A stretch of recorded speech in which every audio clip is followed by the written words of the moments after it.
Picture yourself standing on a dusty plain in what is now Pakistan. The year is 1856. You're a railway engineer, and you've got a problem. The British are building the East Indian Railway Company line, and you need bricks, millions of them. Your crew has been scavenging materials from an old ruin nearby, some crumbling mounds the locals call the Old City. The bricks are perfect, fired to incredible hardness, uniform in size, stacked in neat piles as if someone had prepared them just for you. You're pulling apart walls that have stood for thousands of years to build a railway that will run for maybe a century. Here's what you don't know.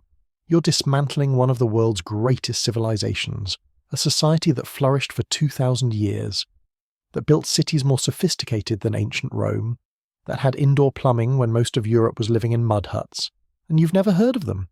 Nobody has. They've been erased from history so completely that you're using their homes as construction material.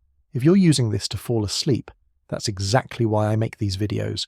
Maybe hit subscribe and drop a comment telling me where in the world you're listening from. Tokyo at midnight, Mumbai at dawn, Montreal in the afternoon. We're all discovering this forgotten world together. This is the story of the Indus Valley civilization, the Harappan culture, a Bronze Age empire that covered more territory than ancient Egypt and Mesopotamia combined. Home to perhaps 5 million people, masters of urban planning, metallurgy and trade. And then, around 1900 BCE, after thriving for nearly 2,000 years, they just stopped. The cities emptied. The writing disappeared. The trade networks collapsed. For over 4,000 years they were forgotten. Until railroad engineers started stealing their bricks. How does an entire civilization vanish? Not in a dramatic explosion, not in a single catastrophic event, but slowly, gradually, mysteriously, until all that's left are ghost cities and questions we still can't answer. This is that story. The railway engineers had no idea what they were destroying. John and William Brunton, brothers working for the East Indian Railway in the mid-1800s, were just trying to solve a practical problem. They needed ballast for the railway tracks. They needed bricks for bridges and stations. And there, conveniently located along their proposed route, were these enormous mounds of ancient brickwork just sitting there, free for the taking. They weren't archaeologists. They weren't historians. They were engineers on a deadline, and the local ruins were the most convenient building supply in the region. So they set their workers to dismantling walls, pulling up paved streets, breaking apart structures that had stood for millennia. Hundreds of tons of ancient bricks went into the railway infrastructure. Nobody recorded what was destroyed. Nobody documented the layouts. Nobody even asked how old these ruins might be. But someone eventually noticed. Alexander Cunningham, the first Director General of the Archaeological Survey of India, visited the Harappa site in 1853 and again in 1875. He realized these weren't just any old ruins. The bricks were too uniform, too precisely made. The mounds were too large, too deliberately constructed. He found a curious seal, a small stone carving with strange symbols, and an animal that looked like a bull. He published his findings, noting that this site was clearly ancient and important. Then everyone pretty much ignored it for another 50 years. Think about the timing here. This is the 1800s. Egypt mania is sweeping Europe. Archaeologists are excavating pyramids, translating hieroglyphs, finding golden treasures. Mesopotamia is revealing its ziggurat cities and cuneiform tablets. Greece and Rome are being systematically uncovered. The ancient world is becoming known, mapped, understood. But nobody's paying attention to these brick mounds in South Asia. They don't fit the narrative. They don't look like what ancient civilizations are supposed to look like. Then comes 1922. Two things happen almost simultaneously. In Egypt, Howard Carter discovers the tomb of Tutankhamun. Golden masks, elaborate treasures, a pharaoh's burial chamber untouched for over 3,000 years. The world goes absolutely wild. It's front-page news everywhere. Kings and millionaires flood Egypt, demanding to see the treasures. Museums compete for artifacts. Everyone wants a piece of ancient Egypt. Meanwhile, almost the exact same year in what's now Pakistan, an Indian archaeologist named Rakaldas Bandyopadhyay, known as R.D. Banerjee, is exploring some Buddhist ruins at a place called Mohenjo-Daro. The ruins he's supposed to be excavating are about 2,000 years old, left by Buddhist monks. But underneath those ruins, he finds something else. Bricks. But not Buddhist bricks. Different bricks. Much older bricks. and the same kind of seals Cunningham had found at Harappa 50 years earlier. Strange symbols, mysterious animals, nothing that matches anything Buddhist or Hindu or from any known Indian civilization. Banerjee realizes something incredible. He's found something older than anything they expected. Much older. He sends word to his director, Sir John Marshall, who had been Director General of the Archaeological Survey of India since 1902. Marshall immediately recognizes the significance. These aren't just old ruins, this is a lost civilization. And judging by the extent of the ruins, it's a big one. Marshall launches systematic excavations at both sites. Harappa in the Punjab region, Mohenjo-Daro in Sindh, about 400 miles apart. And what they find over the next decade rewrites history, not just South Asian history, human history. Here's what they discovered. These weren't just cities, they were planned cities. Grid, layouts with main streets running north-south and east-west. Sophisticated drainage systems with covered sewers running under every major street. Public wells. Private bathrooms in nearly every house. Multi-story buildings made from standardized bricks. And these weren't rough settlements that grew organically over time. These were designed, built according to a plan, constructed with precision that wouldn't be seen again for thousands of years. The bricks tell the whole story. At Harappa, they found bricks measuring roughly 7 inches by 14 inches by 28 inches, a perfect ratio of 1 to 2 to 4. At Mohenjo-Daro, 400 miles away, they found identical bricks. Same ratio, same manufacturing technique, same level of quality control. Then they started finding more sites. Dholavira, way out in Gujarat. Lothal, near the coast. Kalibangan in Rajasthan. Rakhigahi in Haryana. Every single site, separated by hundreds of miles, used the same standardized bricks. Think about what this means. This isn't just one city that happened to develop good engineering. This is a civilization-wide standard. Someone, somewhere, decided that bricks across the entire culture should follow the same specifications, and everyone agreed. For hundreds of years, across a territory larger than Western Europe, without any evidence of a central authority forcing this standardization. No palaces, no obvious kings, no monuments to rulers, just this shared agreement about how to build things properly. Marshall and his team kept digging. They found weights and measures that were standardized across the civilization. They discovered seals by the thousands, each carved with precise images and undeciphered writing. They uncovered jewelry workshops, metalworking areas, bead-making factories, evidence of long-distance trade. Seals from this civilization had already been found in Mesopotamia years earlier, but nobody knew where they came from. Now they knew. This was Meluha, the mysterious land the Mesopotamians had written about, the source of carnelian beads and copper and exotic goods. The discoveries kept coming through the 1920s and 30s. More cities, more standardization, more evidence of sophisticated urban planning, and with each new site the mystery deepened. Because these cities looked nothing like what Bronze Age civilizations were supposed to look like. Where were the temples? Egyptian cities were dominated by religious structures. Mesopotamian cities had enormous ziggurats dedicated to gods. But Harappan cities? They had a big public bath. They had excellent plumbing. They had comfortable middle-class houses, but nothing that obviously screamed temple or palace or royal tomb. Where was the military infrastructure? Ancient cities usually had defensive walls, weapons caches, barracks. Harappan cities had some fortified areas, but nothing like the massive defensive works of contemporary civilizations. Where were the monuments to power? Egypt had pyramids. Mesopotamia had victory steles and statues of kings. The Harappans had standardized weights and good drainage. By the 1930s, archaeologists realized they were looking at something unprecedented.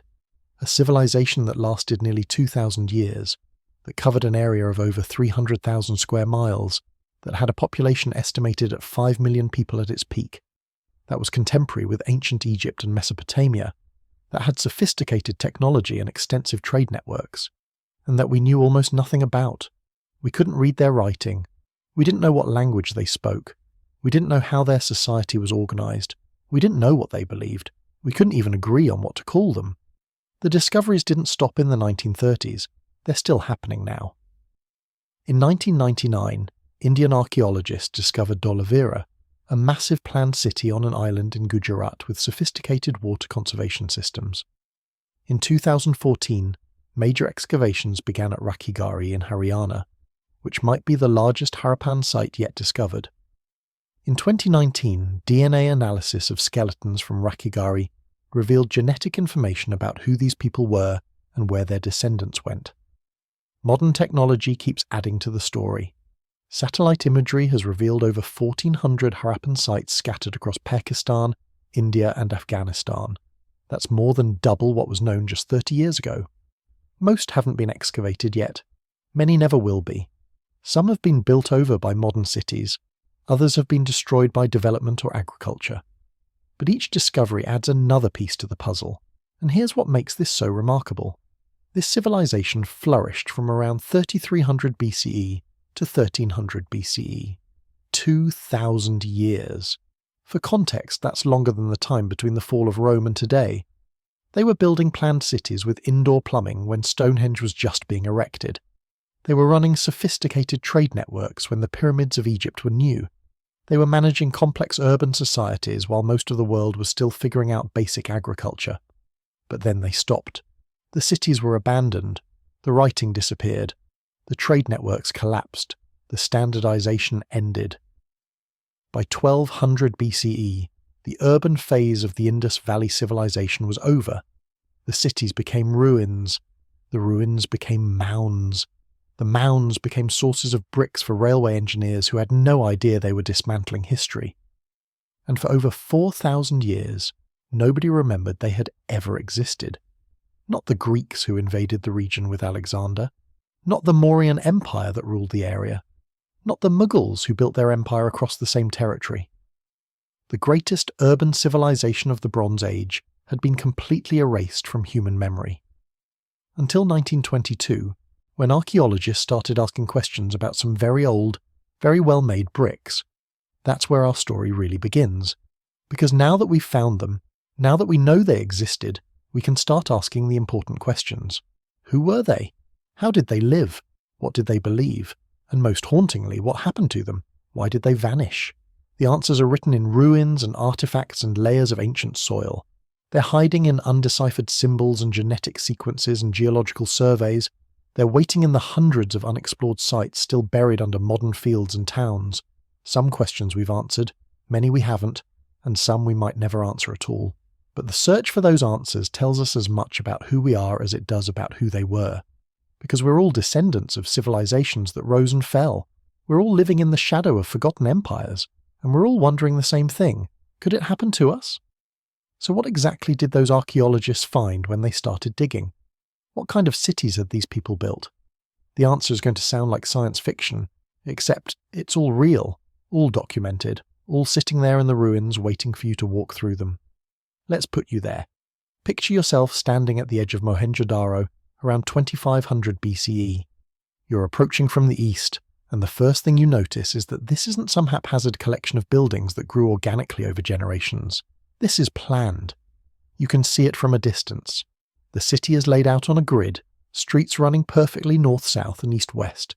Like someone took a ruler to the landscape and said this is where everything goes. You walk toward the main gate. The streets are wide, some of them over 30 feet across. They're not paved with stone, but they're carefully graded and maintained. And running along both sides of every major street you see something remarkable. Drainage channels, covered drainage channels, built from brick with inspection holes at regular intervals. These aren't crude ditches. These are engineered sewage systems. You enter the city proper. The buildings around you are made from those standardized bricks we talked about, fired in kilns to incredible hardness. Most buildings are 2 stories tall, some are 3. They're built around central courtyards, windows facing inward for privacy and cooling. The architecture is simple, functional, elegant. No elaborate decorations, no ostentatious displays of wealth. Just solid, well-built structures designed for comfortable living in a hot climate. Every house you pass has a bathroom, not an outhouse, not a chamber pot. A dedicated room with a drainage system that connects to the main sewer running under the street. Some houses have sit-down toilets, others have squat toilets, but every house has one. This is 4,500 years ago. Let that sink in for a moment. Every house. Connected drainage, flowing sewage system. In 2500 BCE, when most of Europe wouldn't figure out basic sanitation for another 4,000 years. The streets are busy but not chaotic. There's order here. Purpose. You notice that the residential areas are separated from the industrial zones. Over there, that's where the potters work. Beyond that, the metal workers. Careful zoning to keep the noise and mess of industry away from homes, but not segregated by class. There's no obvious rich neighbourhood or poor neighbourhood. The houses vary slightly in size, sure, but not dramatically. No mansions towering over hovels, no palaces dominating the skyline, just street after street of solid middle-class homes built to roughly the same standard. You head toward the centre of the city, toward the raised platform they call the Citadel. This is the only part of the city that's obviously elevated, built on a brick platform about 40 feet high. You climb the broad steps and emerge onto the upper level, and there, dominating the space, is the Great Bath. It's extraordinary. A rectangular pool, about 40 feet long and 23 feet wide, almost 8 feet deep.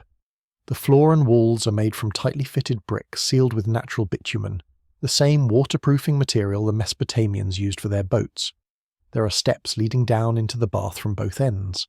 Around the pool there's a colonnade, covered walkways where you could sit in shade. Small rooms line the edges, possibly changing rooms or private bathing areas. The engineering is impeccable. Fresh water comes in through a copper pipe from a well. Used water drains out through another channel, large enough that a person could crawl through it if needed, flowing into the main drainage system. The waterproofing has lasted 4,500 years. Even today, when archaeologists excavated it, they found the bitumen seal still intact. What was it for? That's the question everyone asks. It's too large and too elaborate to be just for hygiene. Some archaeologists think it was for ritual bathing, ceremonial purification. Others point out that we have no evidence of what rituals they practiced, so we're just projecting our assumptions. Maybe it was a public bath, a luxury amenity for the city's residents. Maybe it was both. Maybe it was something else entirely. We don't know. We can't ask them. But we can see that they built it with extraordinary care, maintained it for centuries, and considered it important enough to place at the centre of their citadel. Around the Great Bath there are other large structures, granaries possibly, though that's debated. Assembly halls maybe, administrative buildings perhaps. But here's what's missing. There's no throne room, no royal palace with hundreds of rooms, no temple complex with towering spires, no tomb monuments declaring the eternal glory of King Whoever the Great. The citadel at Mohenjo-Daro looks more like a municipal services centre than a seat of power. This pattern repeats across every Harappan city they've excavated. Sophisticated infrastructure, excellent public amenities, no obvious rulers. At Harappa itself, same thing. Grid layout, drainage system, standardised construction. At Dholavira, out in Gujarat, they found one of the most sophisticated water management systems in the ancient world. The city had enormous reservoirs carved into rock, channels directing monsoon water into storage tanks, a cascading system that could supply water year-round. But again, no palace, no obvious seat of royal authority. At Lothal, near the coast, they found what might be the world's earliest known dock, a brick basin connected to an ancient tidal channel that would have allowed boats to enter at high tide. Perfect for maritime trade. The engineering required to build a tidal dock in 2500 BCE is staggering. But the person who ordered its construction left no monument, no statue saying, "I, King whatever, built this glorious dock." Just the functional structure itself. This is where the Indus Valley civilization gets really strange. Because sophisticated urban civilizations usually have obvious hierarchies. You can see them in the architecture. The king's palace is bigger than everyone else's house. The temple is grander than ordinary buildings. The rich live in one area, the poor in another. The rulers are buried with treasure while commoners get simple graves. That's how urban civilization usually works. But the Harappans, their largest houses are maybe 3 times bigger than their smallest. That's it. Compare that to contemporary Egypt, where pharaohs lived in palace complexes covering acres while peasants lived in one-room mud huts. Or Mesopotamia, where ziggurats dominated city skylines and royal palaces housed hundreds of rooms. The Harappan elite, if they existed, were remarkably modest in their architectural expressions of power. The standardization across the civilization suggests central coordination, but where's the central coordinator? A brick made in Harappa, in what's now Pakistan, fits perfectly into a wall in Lothal, 600 miles away in what's now India. Weights and measures are identical across the entire culture. A weight from Mohenjo-Daro can be used with a scale from D'Oliveira. The ratios are perfect. 0.05, 0.1, 0.2, 0.5, 1, 2, 5, 10, 20, 50, 100. Binary progressions. Decimal progressions. Mathematical sophistication that would make an accountant weep with joy. But who established these standards? Who enforced them? There's no evidence of a powerful central state, no administrative archives, no tax records carved in stone, no royal decrees, just this civilization-wide agreement that bricks should be a certain size, weights should follow certain ratios, and cities should be built according to certain principles. They achieved something that modern nations struggle with. Universal standardization without obvious coercion. The trade networks were extensive. Harappan seals have been found in Mesopotamia, in the ancient cities of Ur and Lagash. Mesopotamian texts mention Meluha, a land to the east that supplied precious goods. Carnelian beads, probably from Harappan workshops, have been found in Sumerian graves. Copper from Oman or Afghanistan, flowing through Harappan ports. Lapis lazuli from Afghanistan, cut and worked in Harappan cities, shipped to Mesopotamia. Gold, silver, ivory, cotton textiles, timber, a Bronze Age trade network spanning thousands of miles, and they had the technology to support it. Harappan metallurgists could work copper, bronze, gold, silver, and lead. They created alloys with precise proportions. Their bronze tools were high quality, harder than pure copper but not brittle. Their goldsmiths made intricate jewellery using techniques like filigree and granulation. Their potters created distinctive pottery painted with black geometric designs on red clay. Their beadmakers, especially at Chanhu-Daro and Lothal, produced carnelian beads that were prized across the ancient world. Making a carnelian bead required drilling through one of the hardest gemstones known, using bronze drill bits and abrasive powder, working for hours on a single bead. Harappan craftsmen made millions of them. They cultivated cotton, possibly the first civilization to do so. Fragments of cotton cloth have been found preserved against copper objects. Spindle whorls appear in every excavation, evidence of extensive textile production. Cotton fabric in 2500 BCE, when most of the world was still wearing wool or linen or animal skins. They grew wheat, barley, peas, sesame, dates, melons. They domesticated water buffalo, cattle, sheep, goats, pigs, chickens. They had a diverse, reliable food supply supporting an urban population in the millions. Population estimates vary, but most archaeologists agree the civilization at its peak housed around 5 million people. That's more than ancient Egypt at the same period, spread across over 1,400 known settlements, from massive cities to small farming villages. The urban areas alone, places like Mohenjo-Daro and Harappa and D'Oliveira, probably each held 30 to 40,000 people. That's larger than most European cities would be until the Middle Ages, and they sustained this for centuries. The mature period of the Indus civilization, from about 2600 to 1900 BCE, shows remarkable stability. 700 years with no major changes in architecture, pottery styles, seal designs, or urban planning. 7 centuries of a working system, repeated across a subcontinent, maintained without obvious centralized authority. This is what puzzles archaeologists the most. How did they coordinate? How did they maintain standards? How did they prevent the kind of conflict that plagued other Bronze Age civilizations? Mesopotamian cities constantly fought each other. Egyptian history is full of civil wars and invasions. The Harappans? We have no evidence of large-scale warfare, no obvious weapons caches, no victory monuments, no bodies showing battle trauma. Some defensive structures, yes, but nothing like the massive fortifications contemporary cities needed. Were they pacifists? Unlikely. Were they so well organized that conflict was rare? Possibly. Did they have social mechanisms for resolving disputes peacefully? Maybe. Were they just lucky, existing during a period of unusual stability? Could be. We don't know. We can't read their writing. We don't have their stories. All we have are their cities, their artifacts, and our questions. What we can see is this. They built urban environments that prioritize public health over monumental display. They created economic systems that generated wealth without apparent extreme inequality. They maintained cultural unity across enormous distances without obvious military force. They achieved technological sophistication while keeping their technology accessible and practical. They sustained their civilization for longer than Rome would later endure, and then they stopped. Not all at once, not in a catastrophic moment, but gradually over a few centuries their cities changed. The standardization broke down, the maintenance slipped, the systems failed, and by 1800 BCE, the urban phase was ending. The great cities were being abandoned, the writing was disappearing, the civilization that had seemed so stable, so sustainable, so permanent was coming apart. But that's the next part of the story. For now, for this moment, you're still standing in Mohenjo-Daro at its peak. The drainage system flows beneath your feet. The great bath gleams in the sunlight. The streets are orderly and clean. The markets are full of goods from across the known world. Children play with toy carts in the courtyards. Craftsmen work in their shops. Traders negotiate deals using standardized weights.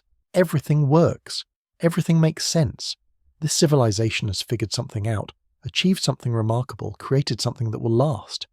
Except it won't, and they don't know it yet. But who actually lived in these cities? Not the civilization, not the statistics, the people, the individuals who woke up in those brick houses, walked those grid-pattern streets, used those sophisticated drainage systems. What did their lives actually look like? Let's make this personal. Let's put you in a specific house in Mohenjo-Daro on a specific morning around 2400 BCE. You wake up before dawn. The air is still cool, a brief window before the heat of the day sets in. You're lying on a raised brick platform built into the corner of your room, probably covered with woven mats or cotton fabric.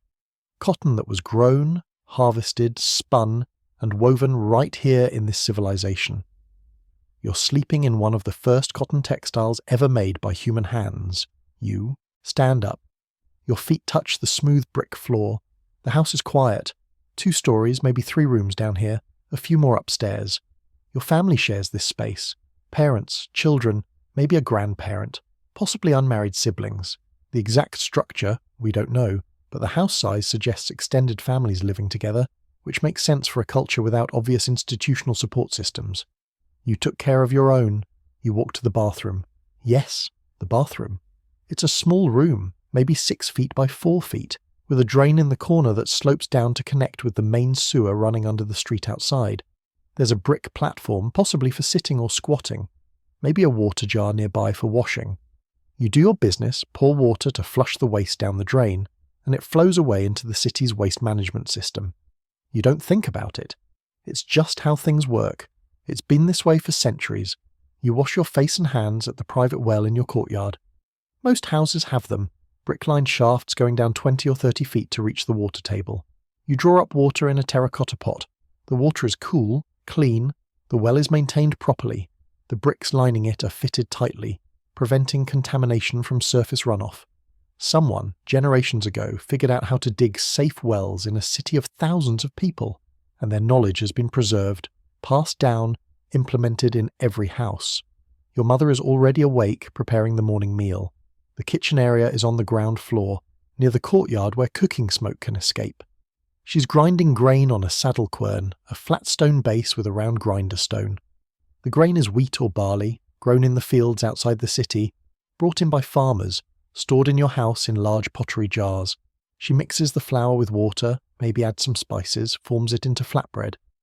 Bread 4,500 years ago looks surprisingly similar to bread today. There's other food too. Evidence from skeletal remains and plant fossils tells us what people ate. Wheat, barley, peas, lentils, dates, melons, sesame seeds. They ate meat, but not as much as you might think. Cattle, water buffalo, sheep, goat, pig, chicken. Also fish from the Indus River. Also wild game when they could get it. Deer, antelope, maybe boar. Their diet was diverse, nutritionally adequate, heavy on grains and legumes with moderate amounts of meat. Pretty much what a nutritionist today would recommend for a healthy diet in a hot climate. You eat breakfast. Flatbread, maybe some dates, water from the well, then you get dressed. You're wearing cotton, almost certainly. Spindle whorls appear in every excavation, thousands of them, evidence of massive textile production. Cotton cultivation was probably developed in this region, by these people, sometime around 3000 BCE. The Rig Veda, composed much later, mentions cotton fabrics. Mesopotamian texts talk about cloth from Meluha. You're wearing one of humanity's great innovations, so common to you that you don't even think about it. The clothing itself, we can only guess. Fabric doesn't survive 4,500 years except in rare circumstances. But we have figurines showing people wearing what looks like draped cloth. Men seem to wear something like a dhoti, wrapped around the waist and between the legs. Women wear skirts or wraparound garments. Upper bodies might be bare in the heat or covered with a shawl. Children probably wore less, if anything, given the climate. But we know they cared about appearance, because we found their jewellery. Lots of jewellery. Necklaces, bangles, earrings, rings, nose rings, anklets, made from gold, silver, copper, bronze, shell, stone, faience, terracotta. Both men and women wore jewellery, judging from the figurines. Your mother might be wearing copper bangles that jingle when she moves. Your sister might have a necklace of carnelian beads, each one requiring hours of labour to drill and polish. Your father might wear a bronze ring. Personal adornment wasn't just for the elite. We find jewellery in houses of all sizes. They also had grooming tools, copper mirrors, polished to a shine, combs made from wood or ivory or bone, with fine teeth for removing lice, which were a fact of life in the ancient world. We found copper razors, suggesting men kept their beards trimmed or shaved entirely. We found cosmetics, antimony for darkening the eyes, red ochre possibly for lipstick or rouge. Looking good mattered to them, presenting yourself well mattered. They were human. Your father leaves for work. What does he do? That depends. The Harappan economy was diverse, specialised. If he's a craftsman, he might work with copper, shaping tools or weapons or vessels. If he's a potter, he spends his day at a wheel, throwing pots that will be fired in a kiln, painted with geometric designs, sold in the market. If he's a seal carver, he works with tiny stone squares, carving intricate images and symbols with bronze tools, creating objects that will be pressed into clay for official purposes we still don't understand. If he's a bead maker, he's part of one of the most important industries in the civilization. Carnelian beads from the Indus Valley were prized across the ancient world. Making them was incredibly labour-intensive. First, find the right carnelian, a semi-precious stone in shades of red and orange. Cut it to rough shape. Then drill through it, using a bronze drill bit and grinding powder, applying steady pressure for hours. One bead might take an entire day. Then polish it, bringing out the stone's natural lustre. The finished product is tiny, beautiful, valuable. Mesopotamian merchants will pay good prices for Harappan beads, or maybe your father is a merchant. He travels between cities, carrying goods, negotiating trades.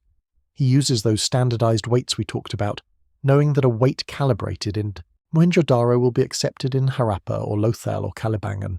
He might trade inland, or he might go to the coast where ships arrive from Mesopotamia and Oman and the Persian Gulf. He might carry Harappan seals pressed with his mark, identifying him in distant markets. He's part of a Bronze Age globalization, connecting cultures across thousands of miles. Or maybe he's a farmer. Most people probably were. He lives in the city but works fields outside the walls. He grows wheat or barley or cotton. He maintains irrigation channels that bring water from the Indus River or seasonal streams. He pays attention to the monsoon, which determines whether this year will be abundant or lean. He stores surplus grain in large pottery jars in your house, insurance against bad years. Farming in the Indus Valley 4,500 years ago is backbreaking work, but it's sustainable. The civilization has been doing it successfully for centuries. You're too young to work yet, or maybe you're old enough to help but young enough to still have time to play. So you go outside into the courtyard where other children are gathering, and you play with toys, actual toys that archaeologists have found and that you can see in museums today. There are miniature carts, tiny clay models with wheels that actually turn. Someone's father made these, carefully crafting small ox carts just like the real ones that haul goods through the city streets. Children have been playing with toy carts for 4,500 years. There are clay animals, little models of bulls and elephants and dogs. There are whistles shaped like birds which actually work. Blow into them and they make a sound. There are dice, cubical with dots marking the sides. Were they playing games of chance? Almost certainly. Were the games similar to what we play today? Maybe. Humans have always liked gambling. There are balls made from fired clay or maybe carved from stone. There are spinning tops. There's evidence of board games, flat pieces of stone or wood with holes drilled in patterns, possibly for games played with pieces that didn't survive. Some archaeologists think these board games might be ancestors of chess or backgammon, games that require strategy and planning, teaching children to think ahead, to anticipate consequences, all while pretending it's just play. You grow up in this city, you learn from your parents, from the other adults around you, from older children. There are no schools that we know of, no evidence of formal education systems, but you learn. You learn the craft your family practices. You learn to read the symbols on the seals, at least enough to recognize your family's mark or the marks of trading partners. You learn to count, to use the standardized weights and measures.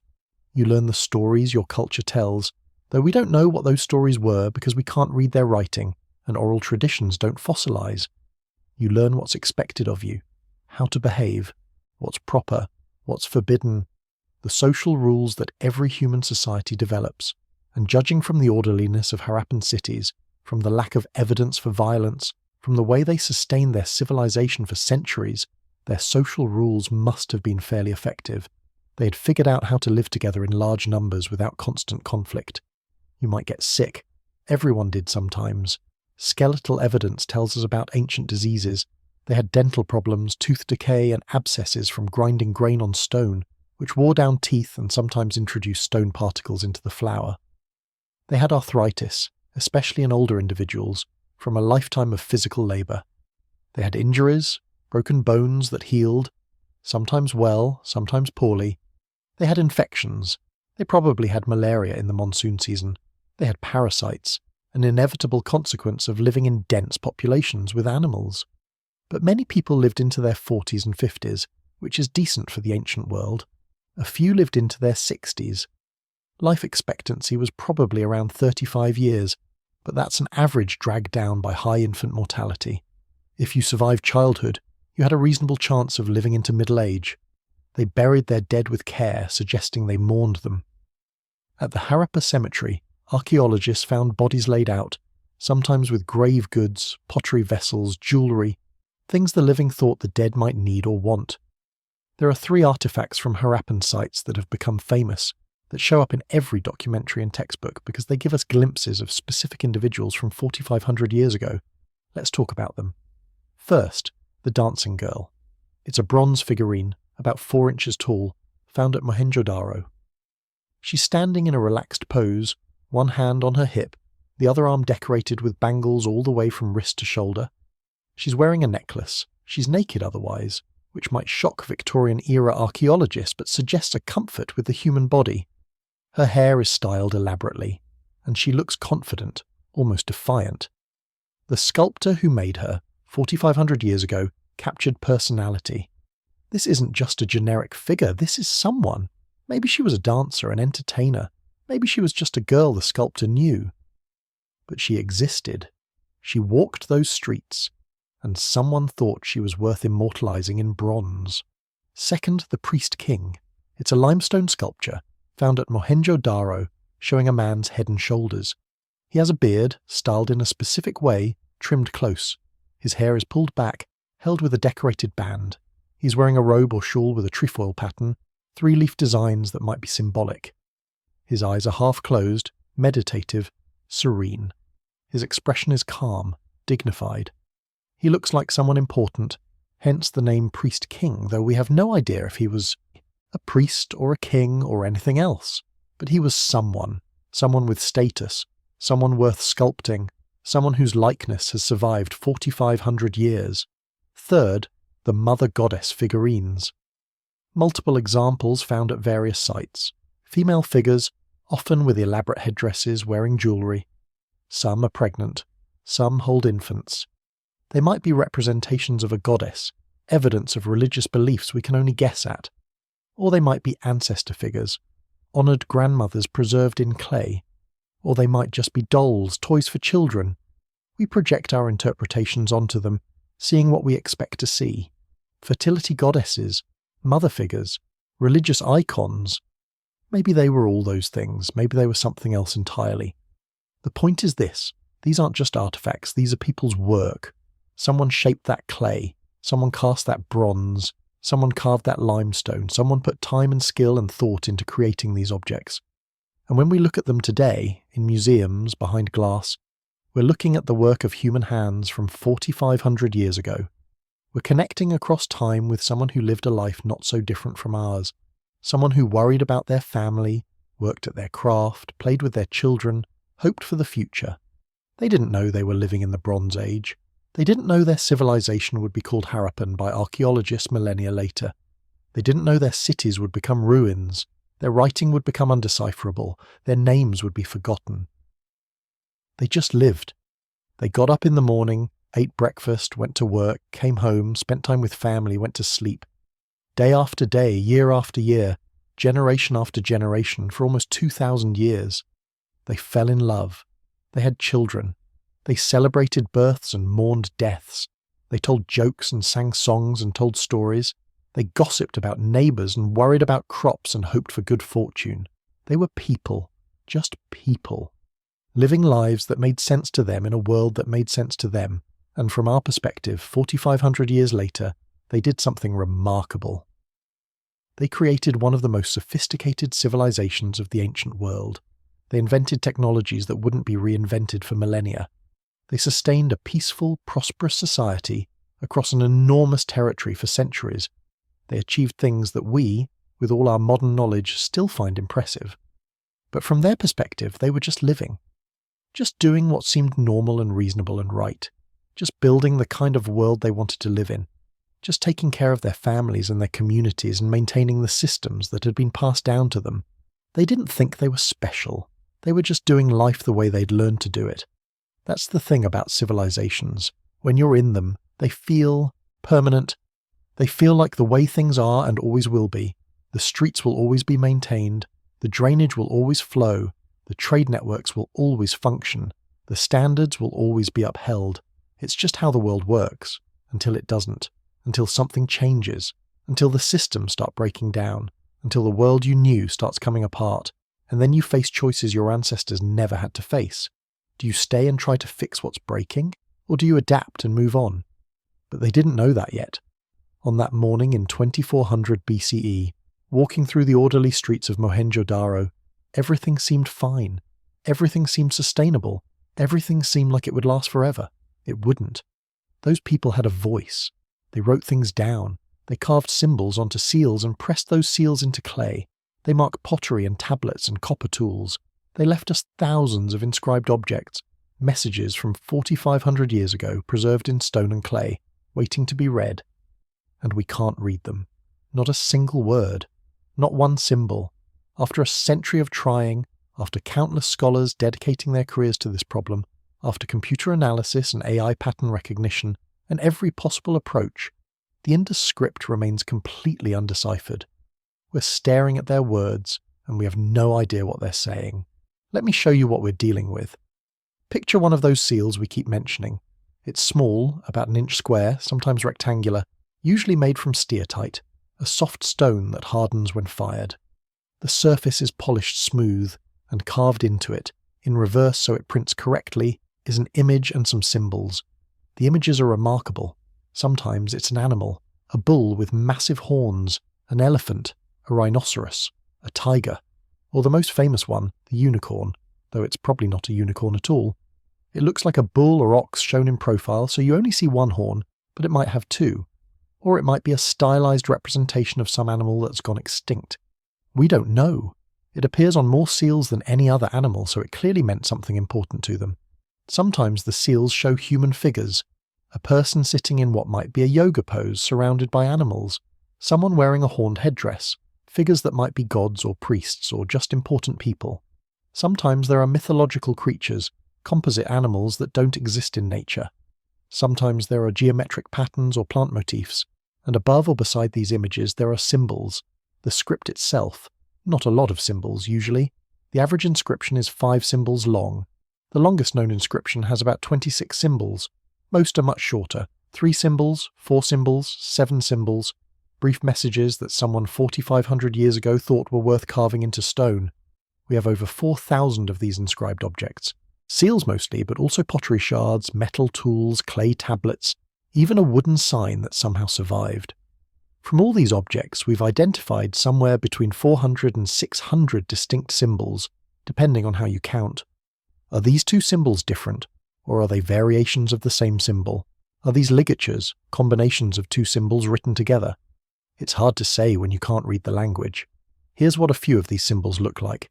There's one that looks like a fish, one that looks like a jar, one that resembles a comb or a rake, one that might be a person with arms raised, one that looks like an asterisk or a star, geometric shapes, vertical lines, horizontal lines, curves, angles. Some symbols appear frequently, others show up only once or twice in the entire corpus. Some symbols tend to appear at the beginning of inscriptions, others usually come at the end. There are patterns, definitely patterns. We just don't know what they mean.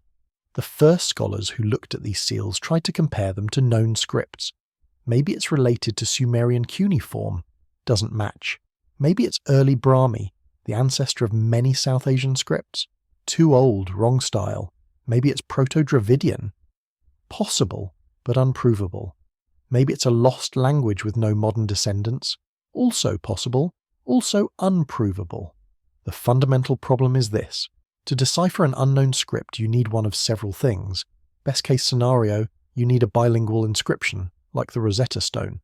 That's how we cracked Egyptian hieroglyphs, the same text written in Greek which scholars could read, and in hieroglyphs which they couldn't. Match them up, figure out which hieroglyphs correspond to which Greek words, and suddenly you can start reading ancient Egyptian. The Indus Valley civilization traded with Mesopotamia. Harappan seals have been found in Sumerian cities. Mesopotamian goods have been found in Harappan cities. So theoretically, somewhere out there, there might be a bilingual inscription, a seal with text in both Harappan script and cuneiform, or a clay tablet with a treaty written in both languages, or something. But in a century of excavation across 1,400 sites, nothing. Not one bilingual text, not even a hint of one. Okay, second best option, a long text. The longer the text, the more patterns emerge, the more you can use statistical analysis to figure out what's going on. This is how we deciphered Linear B, the script used by Mycenaean Greeks. A scholar named Michael Ventris, working in the 1950s, analysed patterns in long texts. He noticed which symbols appeared together, which appeared at the beginning and end of words, which were common and which were rare. He made educated guesses about what the language might be, and eventually he cracked it. But Harappan inscriptions are short, frustratingly short, 5 symbols on average. Even the longest ones are barely sentence length. Imagine trying to learn English from business cards. That's what we're dealing with. John Smith Plumber, Mary Jones Attorney, Bob's Auto Repair. You could figure out that these are probably names and occupations. You could notice that certain words appear frequently. But could you reconstruct the entire English language from a few thousand business cards? Could you read Shakespeare, or the Constitution, or a newspaper? Not a chance. Third option, cognates and loanwords. If the language is related to a known language family, you can look for similarities. This is how scholars figured out that Latin, Greek, Sanskrit, and dozens of other languages all descended from a common ancestor, Proto-Indo-European. Words that sound similar and mean similar things across different languages are probably related. Father, pater, Peter. Mother, matter, matter. The connections are obvious once you see them, but we can't hear Harappan words, we only see symbols, and we don't know what sounds those symbols represented. We don't even know for sure that they represented sounds at all. Maybe it's logographic, with each symbol representing a word or concept, like Chinese characters. Maybe it's syllabic, with each symbol representing a syllable, like Japanese kana. Maybe it's alphabetic, with each symbol representing a sound, like Latin letters. Maybe it's a mix of all three. We're guessing. Some scholars have tried to crack it anyway. There's a Finnish researcher named Asko Parpola who spent decades on this problem. He's proposed that the language is Proto-Dravidian, ancestral to languages like Tamil, Telugu, Malayalam and Kannada, which are spoken in South India today. He's tried to match Harappan symbols to Dravidian words, looking for patterns that make sense. He's published books and papers, made compelling arguments, but without proof, without a bilingual text or a long inscription or independent confirmation, it remains a hypothesis, an educated guess. Others have proposed the language as a form of early Indo-Aryan, related to Sanskrit. Others think it might be a language isolate with no living descendants. Others have suggested it's not writing at all, just symbolic notation, a system of signs used for religious or commercial purposes that don't represent actual language. This last idea is controversial. Most scholars think it is writing. but the debate continues. In the last few decades, computers have gotten involved. Researchers have used computational linguistics to analyze the inscriptions, looking for statistical patterns. Does the script follow patterns similar to known languages? Do symbols cluster in ways that suggest words and grammar? The answer is yes, probably. The Harappan script shows entropy and distribution patterns similar to other ancient scripts that we can read. It's not random, it's not just decorative, it behaves like writing. They've used Markov chains and neural networks and machine learning algorithms. They've compared symbol frequencies to language frequencies in dozens of known languages. They've mapped which symbols follow which other symbols, looking for grammatical structure, and they keep concluding the same thing. It's writing, it encodes language, it follows linguistic rules. But we still can't read it, because here's the brutal truth. All the computational analysis in the world can't tell you what a symbol means if you don't have context. A computer can tell you that symbol X appears frequently at the start of inscriptions and symbol Y appears frequently at the end. But is X a subject and Y a verb? Or is X a person's name and Y a title? Or is X a number and Y a unit of measurement? Without knowing the underlying language, without having longer texts, without a bilingual inscription, we're stuck. So what were these seals for? What were they writing? We can make educated guesses based on where they're found and how they're used. Most seals show signs of being pressed into clay, so they were probably used to mark things. Ownership, maybe. This belongs to name or authentication. This shipment has been inspected and approved by authority, or identification. This is from the workshop of craftsmen. We find seals in houses, in workshops, in what might be administrative buildings. We find them in contexts that suggest commercial use. There are seal impressions on clay tags that might have been attached to bundles of goods. There are sealed jars and sealed storage rooms. It all points to an administrative or commercial function. Record keeping, property marking, trade documentation. But that's just a guess. We can't read the inscription, so we don't actually know. Maybe the seals also had religious significance. Maybe pressing your seal into clay was a ritual act as well as a practical one. Maybe the symbols invoked protection or blessing as well as identifying ownership. Maybe some seals were personal, carried as identification or amulets. Maybe some were official, used only by specific authorities. We're inferring from context, not from content. What we do know is this. The script was widespread. Seals have been found at sites across the civilization, from Afghanistan to Gujarat. The script appears on different types of objects, suggesting it served multiple purposes, and enough people knew how to carve these seals that we found thousands of them. This wasn't knowledge restricted to a tiny elite. Literacy, or at least familiarity with the script, was relatively common. And then it disappeared. By 1800 BCE, the script stops appearing. No new seals are made, no new inscriptions are carved. The knowledge of how to read and write this script was lost. Within a few generations, nobody remembered what the symbols meant. The civilization's voice went silent. This is what makes it so haunting. Imagine if tomorrow everyone forgot how to read English. All the books still exist. All the signs and documents and inscriptions are still there, but nobody can read them. The knowledge just vanishes. Within a generation or two, it's lost completely. That's what happened to the Harappan script, and once it was gone, it stayed gone for 4,000 years. When archaeologists excavated Mohenjo-Daro in the 1920s, finding seal after seal with these mysterious symbols, they were discovering a voice that had been silent since the Bronze Age, a civilization speaking from the grave, messages carefully carved and deliberately preserved. And we still can't understand them. It's frustrating. It's maddening. Scholars dedicate their entire careers to this problem and make no real progress. We have the equivalent of thousands of business cards and product labels from a lost civilization, and we can't even figure out what language they're in. We can see that they had writing, which means they had complex administration, record keeping, literacy. But we can't hear their stories. We can't read their laws or their prayers or their poetry or their history. We're locked out of their inner world. And here's the really profound part. These were real words, written by real people, about real things that mattered to them. Someone carved these symbols thinking they would be understood. Someone pressed this seal into clay knowing that the person who received it would read it and understand what it meant. It was communication. It was connection. It was humans using symbols to share information across space and time. And now we're on the other end of that time, staring at their symbols, and we're separated by an unbridgeable gap. Not a gap of time, we can handle time. Not a gap of culture, we can study culture. But a gap of language itself. We're looking at their words and seeing only shapes. We're holding their messages and feeling only stone. Imagine if future archaeologists 4,000 years from now found thousands of English texts but couldn't read any of them. They'd know we had writing. They'd know it was sophisticated. They'd be able to see patterns and frequencies, but they couldn't read a single word. They couldn't hear our voice. They couldn't know what we thought or believed or cared about. We'd be as mysterious to them as the Harappans are to us. That's the tragedy of the undeciphered script.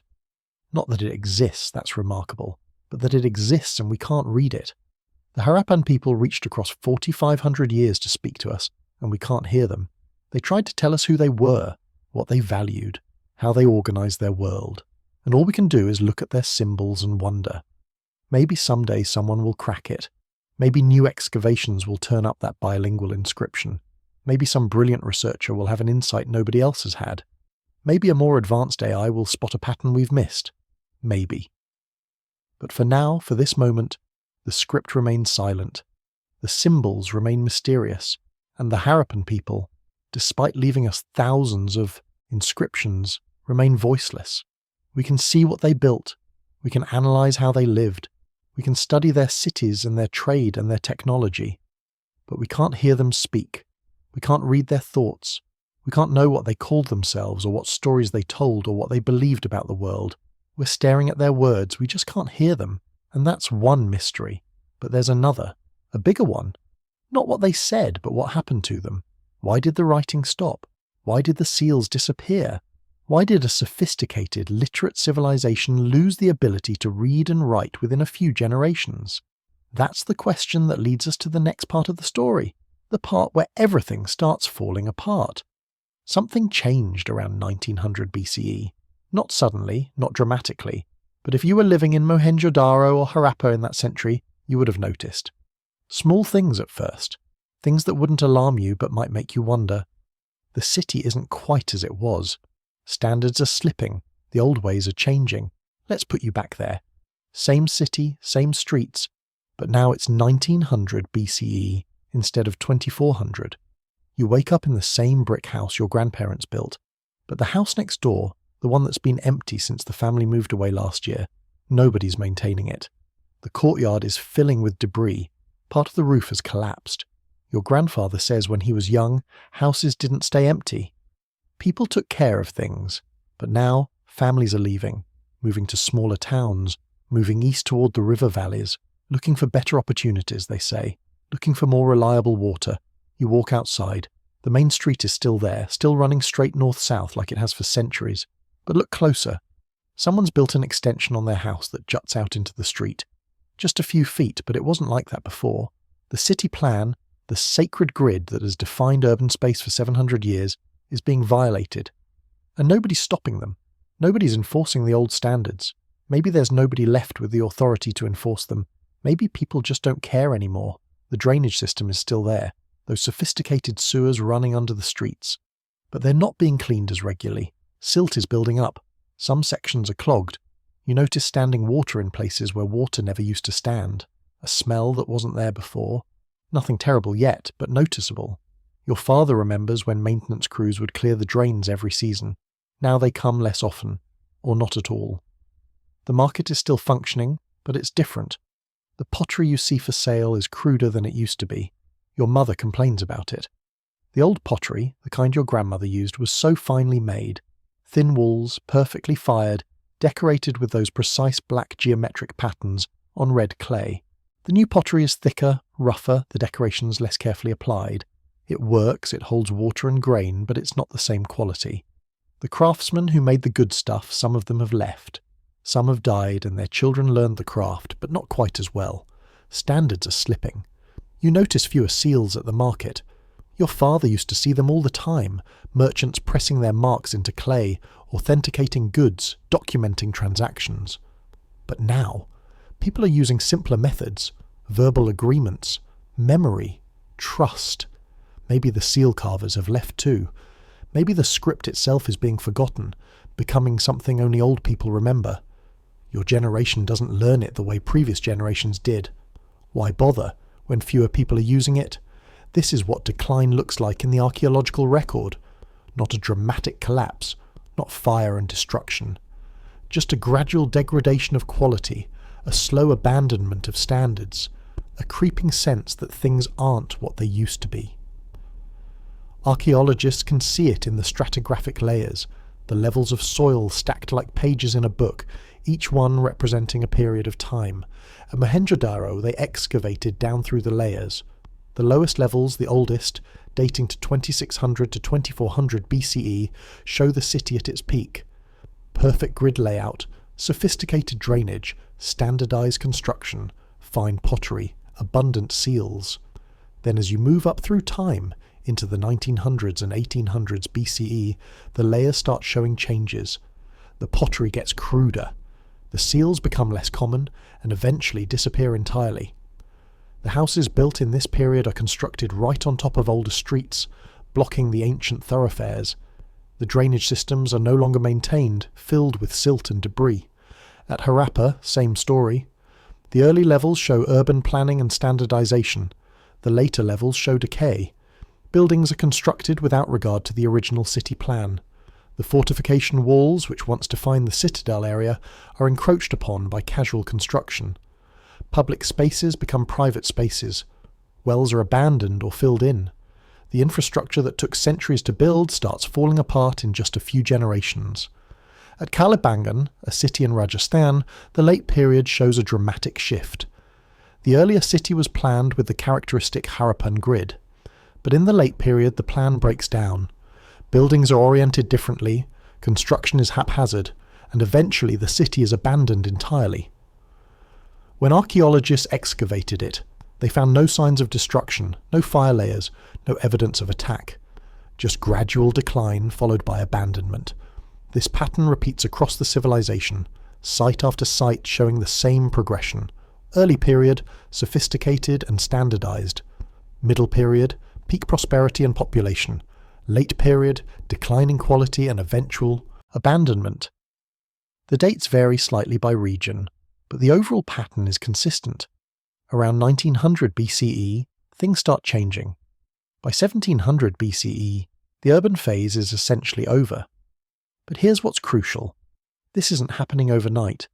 Your grandfather saw the beginning of the changes. Your father lived through most of them. You're seeing the end result. This is playing out over 2 to 3 centuries, long enough that each generation can tell themselves it's just a temporary problem, just a bad period. Things will get better. The old ways will return. Any day now, except they don't. The population of the major cities is declining. Mohenjo-Daro, which might have held 40,000 people at its peak, is down to maybe 20,000, then 10,000, then a few thousand diehards refusing to leave. Harappa, same story. The big planned cities are emptying out. Where are people going? Some are moving to smaller settlements. The archaeological surveys show an interesting pattern. As the big cities decline, the number of small villages and towns increases. People are de-urbanizing, moving back to rural settings, becoming more agricultural, less dependent on urban infrastructure and trade networks. It's not that everyone's dying or disappearing. They're just living differently, adapting to changing circumstances. Some are moving east, toward the Ganges Valley, toward regions with more reliable water supplies. The settlement pattern shifts. Fewer sites in the Indus Valley proper, more sites in the Ganges-Yamuna region. A population redistribution playing out over generations. Your family might stay in Mohenjo-Daro, but your cousin's family moved east 5 years ago. They send word occasionally. It's different there. Less sophisticated, but more sustainable. The water is reliable, the farming is good. Maybe you should come. Some are moving south into Gujarat toward the coastal areas. Dholavira, the massive city with its sophisticated water management, persists longer than many northern sites. But even there, the late period shows changes. The reservoirs are less carefully maintained. The gates into the city are narrowed, rebuilt on a smaller, less grand scale. The civilization is contracting, simplifying, losing its urban sophistication. The material culture changes too. The pottery we talked about, that's just one example. The copper and bronze tools become less common. Simpler tools appear, made with less skill. The long-distance trade goods start disappearing from the archaeological record. Carnelian beads are still made, but in smaller quantities. Lapis lazuli from Afghanistan stops showing up. Mesopotamian imports vanish. The trade networks that connected the Harappan world to the broader Bronze Age are breaking down. The weights and measures, those beautifully standardized ratios that were consistent across the entire civilization, start varying. A weight from a late period site might be close to the old standard, but not exact. The precision is gone. And if the weights aren't standardized anymore, how do you conduct trade across long distances? How do you maintain economic integration? You don't. The economic unity of the civilization is fragmenting, and most tellingly, the writing disappears. By 1800 BCE, new seals stop being produced. The last generation that can read the script is dying off. Their children might recognize a few symbols, might remember that these marks meant something, but they can't read them anymore. The knowledge is being lost in real time, and once it's gone forever. Literacy, which had been fairly widespread for 700 years, vanishes within a few generations. Why? That's the haunting question. What would cause an entire civilization to forget how to read and write? It's not just the seals, it's what the seals represent. Administrative complexity, economic integration, long-distance trade, standardization. All the things that made the Harappan civilization sophisticated are disappearing, and writing, which served those functions, becomes unnecessary. If you're living in a small farming village, trading only with your immediate neighbours, using simple barter instead of documented transactions, why do you need to read? The skill becomes irrelevant, so it's not passed down. But this raises deeper questions. Why are people abandoning cities that work? Mohenjo-daro and Harappa have functioning infrastructure. They have wells, drainage, solid houses. These aren't ruins yet.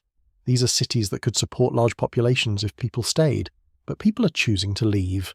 Why? The archaeological record doesn't show catastrophe.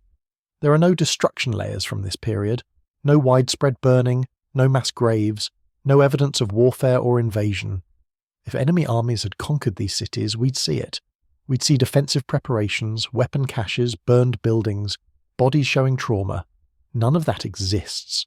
This isn't a military defeat. There's no evidence of epidemic either.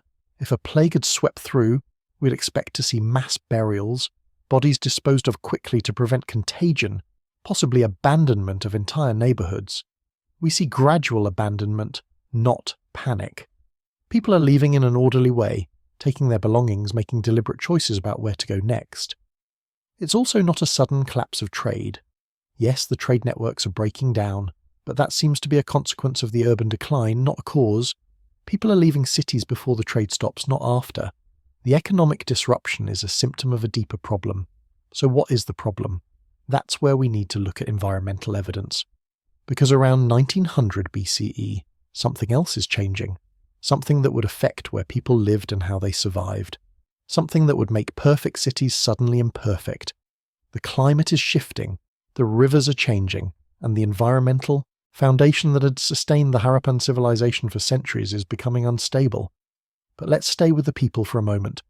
Let's stay in Mohenjo-daro in 1800 BCE. You're older now. The city you grew up in is emptying out. Whole neighbourhoods are abandoned. The main streets, which used to be crowded with merchants and craftsmen and families going about their business, are quieter, eerily quiet. The Great Bath, that magnificent structure at the heart of the citadel, is still there, still functional, but fewer people use it. The ritual or social function it served is fading along with the population. Your family is debating, should we stay? This is our home. Our ancestors built this house. This city has stood for 1,000 years. Surely it will recover. Surely this is temporary. Or should we go? Everyone's leaving. The water isn't as reliable as it used to be. The trade networks are disrupted. Maybe it's time to move east, to where your cousin's family went. Start over somewhere new. It's a wrenching decision. Leaving isn't just about abandoning a house. It's about abandoning a way of life.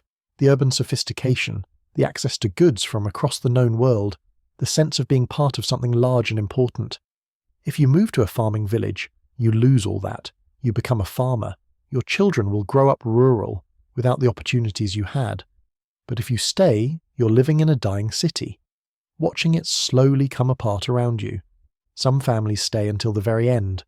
The archaeological evidence shows that Mohenjo-daro and Harappa weren't completely abandoned all at once.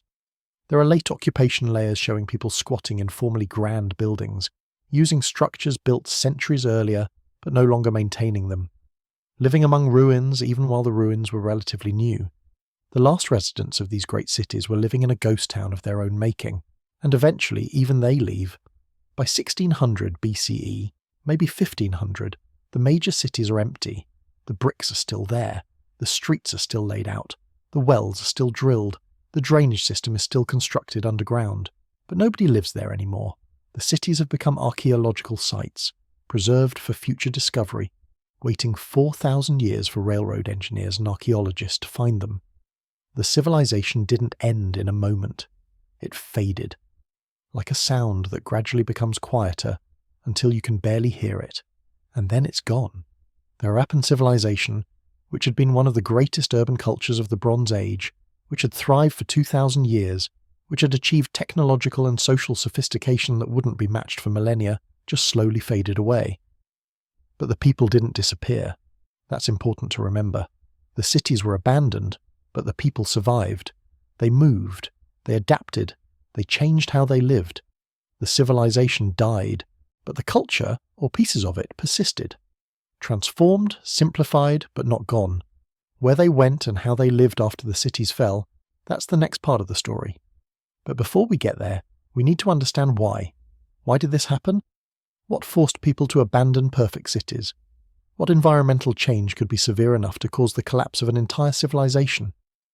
That question has puzzled archaeologists for a century, and only recently have we started finding answers.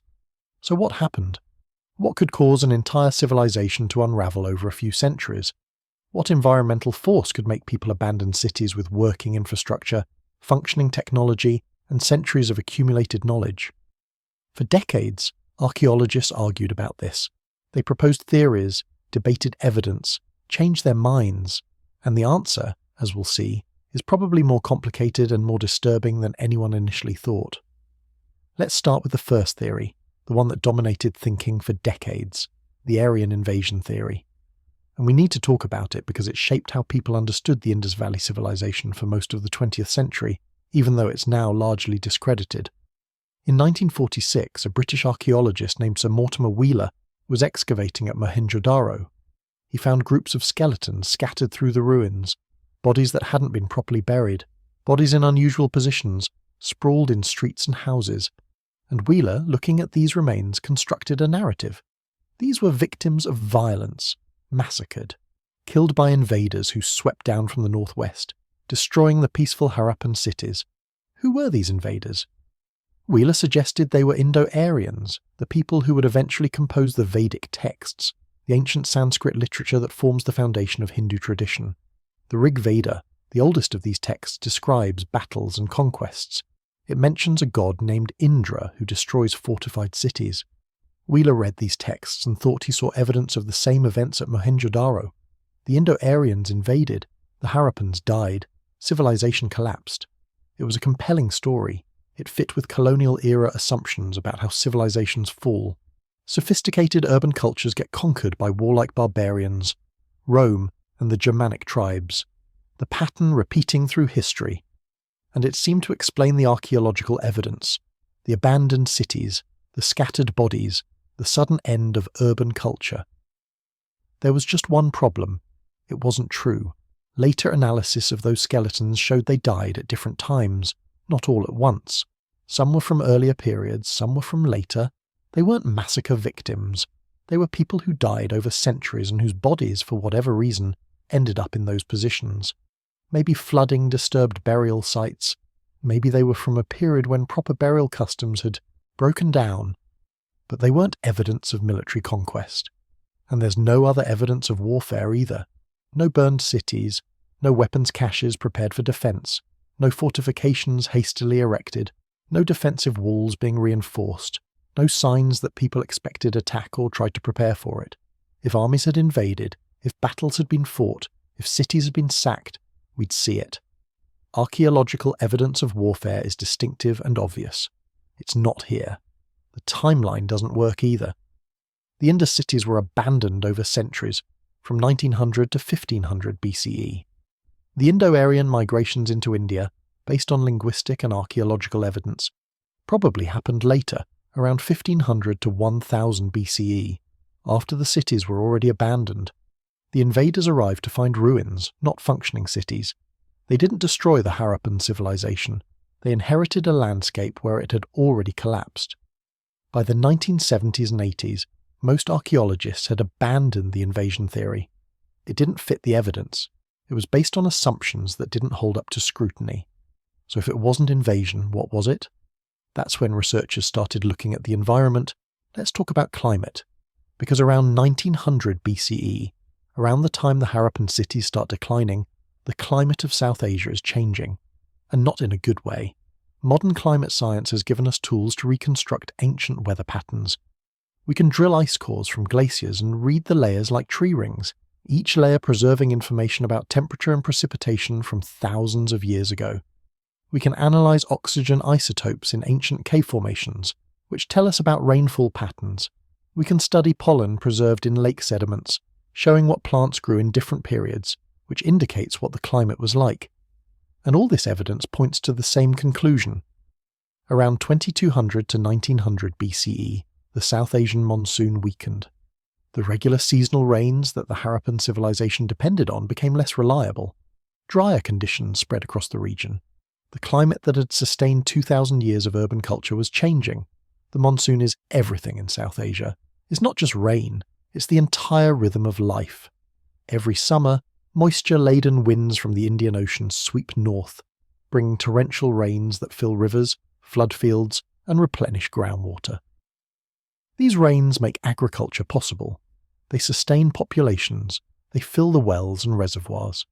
Without the monsoon, or with a weakened monsoon, the entire system breaks down. Imagine living through this change. Not all at once. Nobody wakes up one day and the monsoon is gone. But year by year the rains are a little less reliable. Some years they come late, some years they're not as heavy, some years they barely come at all. Your grandfather remembers when you could count on the monsoon. Your father remembers most years being good with occasional bad years, but in your lifetime, bad years are becoming more common. The good years are rare, and you're starting to wonder if the climate you remember from childhood is ever coming back. Scientists call this aridification, the climate becoming drier. And the evidence for it around 1900 BCE is strong. Paleoclimate reconstructions show reduced monsoon intensity across the entire region. Archaeological surveys show lakes and wetlands drying up. Plant remains from this period show shifts toward more drought-resistant species. The environment was changing and not in favour of sustaining large urban populations. But climate isn't the only environmental factor. There's something else, something potentially even more catastrophic. The rivers were changing, literally moving. The Harappan civilization was built along rivers. Mohenjo-daro was near the Indus River. Harappa was near a tributary of the Indus. But the largest concentration of Harappan sites wasn't on the Indus at all. It was along another river, one that flowed parallel to the Indus through what's now the Thar Desert in western India. Modern researchers call it the Gagga-Hakra system. And ancient texts, the Rig Veda composed after the Harappan collapse, might call it the Saraswati River, described as a mighty flowing river that later dried up. Here's the thing about rivers in this region. They're not stable, they shift. The Indus River and its tributaries flow through a geologically active zone. The Indian subcontinent is pushing north into Asia, creating the Himalayas, causing earthquakes, uplifting land, tilting drainage basins. Over thousands of years, rivers can change course entirely. What was once a major waterway can become a dry channel. What was once dry land can become a river valley. And geological surveys show that's exactly what happened to the Gagga-Hakra. During the mature Harappan period, 2600 to 1900 BCE, this was a major river system, fed by Himalayan glaciers, flowing year-round, providing reliable water to hundreds of settlements along its course. Archaeological sites cluster along its ancient course. You can see them on maps, following the path of a river that doesn't exist anymore. Then, around 1900 to 1700 BCE, something changed. The river's headwaters shifted, possibly because of tectonic activity, possibly because of erosion patterns. The tributaries that fed the Gagga-Hakra were captured by other river systems. The Yamuna River, which had flowed into the Gagahakra, shifted to flow into the Ganges instead. The Sutlej River shifted to flow into the Indus. The Gagahakra lost its water sources. A river fed by Himalayan glaciers becomes a seasonal stream, then a dry channel with occasional flash floods during monsoon season, then just a dry riverbed, a memory of water, and all those settlements built along its banks, all those cities that depended on it for drinking water and irrigation and transportation, suddenly face a crisis. The river they built their civilization on has disappeared. This wasn't a gradual drying. This was a relatively sudden hydrological change. Within a few generations, within a human lifetime, a major river system could go from flowing year-round to mostly dry. If you're living in a city that suddenly has no river, you have two choices: find another water source, or leave. And if the other water sources, the wells and reservoirs, are also being stressed by reduced monsoon rainfall, leaving starts looking like the only viable option. The archaeological evidence supports this. The sites along the Gagahakra show abandonment patterns consistent with water loss. The late period settlements are smaller, fewer, concentrated around remaining water sources. People aren't giving up because invaders are attacking. They're giving up because the environmental conditions that made urban life possible have changed. And it's not just one river. Other river systems in the region also show evidence of change during this period. The Indus River itself was shifting. Floods were common, sometimes catastrophic. There's evidence of major flooding at Mohenjo-Daro, silt deposits showing the city was inundated repeatedly. Some archaeologists think the city was abandoned partly because of recurring flood damage that became impossible to repair. Earthquakes might have played a role too. The region is seismically active. A major earthquake could shift river channels, damage urban infrastructure, disrupt the water table. There's evidence of tectonic uplift near the mouth of the Indus during this period, which might have caused flooding upstream. The land itself was changing, and the Harappans had to adapt or leave. Then there's the environmental degradation that humans themselves caused. 2,000 years of urban civilization takes a toll on the landscape. The Harappans needed fuel for their brick kilns, for firing pottery, for cooking, for heating. That means cutting down forests. Deforestation leads to soil erosion. Eroded soil clogs rivers and irrigation channels, silts up reservoirs, reduces agricultural productivity. The land becomes less able to support large populations. They also needed fuel for metallurgy. Copper smelting requires sustained high temperatures. That's a lot of wood. Multiply that by centuries of production, and you've consumed entire forests. Modern surveys of the region show that areas around Harappan sites have less tree cover than surrounding areas, even today. The environmental impact is still visible 4,000 years later. Agricultural intensification causes problems too. Growing crops to feed hundreds of thousands of urban dwellers means farming the same fields year after year. Without modern fertilizers, without crop rotation, without adequate fallow periods, soil nutrients deplete, yields decline, and if supplementing natural rainfall with irrigation, that brings its own problems. Irrigation in hot, dry climates causes salination. Water evaporates, leaving salt behind. Over centuries, salt builds up in the soil. Crops grow poorly. Agricultural collapse follows. So picture the complete scenario. The climate is becoming drier. The monsoon is weakening. The rivers are shifting or disappearing. Deforestation is causing erosion. Soil is becoming exhausted or salinated. Earthquakes are disrupting infrastructure. And all these factors are hitting simultaneously, compounding each other's effects. Each problem alone might be manageable. Together they're overwhelming. And there's one more factor we need to consider: trade disruption. The Harappan economy wasn't isolated, it was connected to the broader Bronze Age world through long-distance trade networks. Those carnelian beads, that copper, that cotton, they were being exported to Mesopotamia, to the Persian Gulf, to Central Asia. And in return, Harappan cities received goods they couldn't produce locally: metals, precious stones, timber. The trade network supported urban life. But around 1900 BCE, the Bronze Age world is entering a period of instability. Mesopotamian cities are experiencing their own problems: political upheaval, warfare, economic disruption. The Akkadian Empire collapses. The Ur-3 dynasty falls. Trade networks that had existed for centuries start breaking down. Demand for Harappan goods decreases. Supply of imported materials becomes unreliable. The economic foundation of urban life is eroding. This matters because urban civilizations are expensive. They require food from surrounding agricultural areas to feed non-farming populations. They require raw materials from distant sources to supply craftsmen. They require trade to exchange goods and generate wealth. Take away the trade networks and suddenly cities become harder to sustain. The specialization and sophistication that made them great becomes a vulnerability. Some researchers have suggested epidemic disease might have played a role. It's possible. Dense urban populations are vulnerable to contagious diseases. We know from skeletons that Harappans suffered from various ailments, but there's no strong evidence for a specific plague that swept through and devastated populations.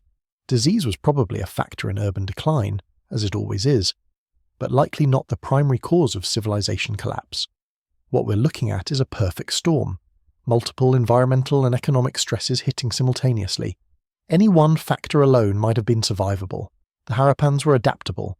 They'd sustained their civilization for 2,000 years. They'd weathered climate variations before, but this wasn't one problem. This was several problems at once, each making the others worse. The weakening monsoon reduced rainfall, making cities more dependent on rivers. The rivers shifted or dried up, making water scarcity critical. The deforestation and soil degradation reduced agricultural productivity right when populations needed more food to cope with environmental stress. The trade disruptions cut off access to resources that might have helped adaptation. And underlying it all, the basic hydrological and climatic systems that had sustained the civilization for centuries were changing in ways that made urban life increasingly difficult. The really disturbing part. The Harappans probably didn't understand what was happening. They didn't have climate science, they didn't have geological surveys, they couldn't see that the monsoon system was weakening due to changes in atmospheric circulation patterns. They couldn't know that tectonic uplift was shifting river channels. They just experienced the consequences. Less rain this year, the river running lower, the crops not growing as well, the wells going dry, the trade goods not arriving. They would have tried to adapt. We can see it in the archaeology. Late period Harappan sites show water conservation measures, new wells being dug, reservoirs being expanded, changes in crop patterns. They weren't giving up without a fight. But when the environmental foundation of your civilization is collapsing, when the rivers you depend on are disappearing and the rains you need aren't coming, there's only so much adaptation can do. Modern researchers study this using multiple lines of evidence.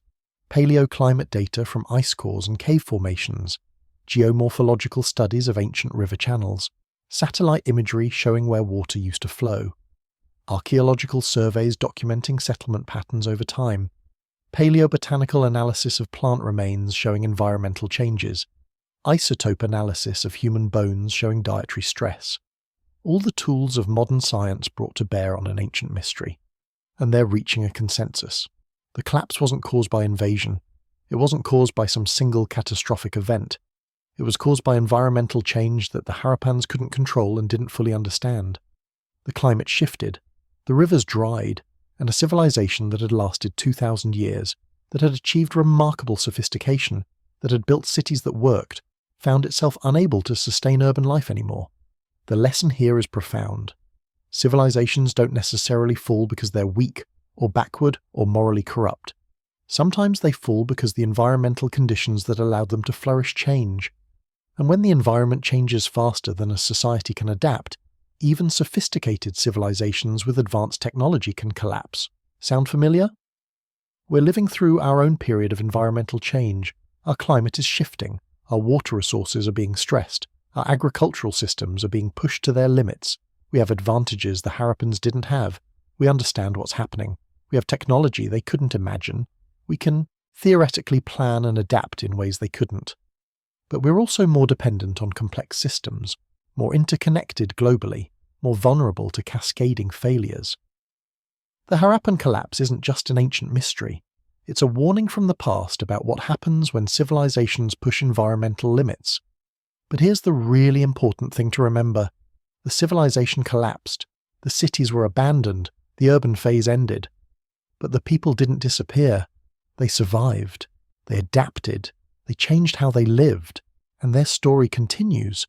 That's what we need to talk about next. Not how the civilization died, but how the people survived its death. So the cities fell. The urban phase ended. The writing disappeared. But what happened to the people? Where did they go? This is where the story gets both more complicated and more hopeful. Because while the civilization died, the people survived. They just had to figure out how to live differently. Let's follow them. Let's trace what happened to those families who left Mohenjo-Daro and Harappa and the other great cities, because they didn't vanish into thin air. They moved, they adapted, they carried pieces of their culture with them into new lives. Some went east. This is one of the clearest patterns in the archaeological record. As the major Indus cities decline, settlement density increases in the Ganges-Yamuna Valley, the region of modern Uttar Pradesh and surrounding areas. New sites appear. Small villages, farming communities, populations establishing themselves in territories that had been less densely inhabited during the mature Harappan period. These aren't entirely new people arriving from somewhere else. These are Harappans, or their descendants, relocating. We know this because they bring aspects of their culture with them. The pottery changes, yes, it becomes cruder, less standardized, but it still shows continuity with Harappan styles. The copper tools are simpler, but made with similar techniques. The bead-making traditions persist, though on a smaller scale. They're not starting from zero. They're adapting what they know to new circumstances. Picture yourself making this journey. You're leaving Harappa around 1800 BCE. Your family has decided there's no future in the dying city. You pack what you can carry.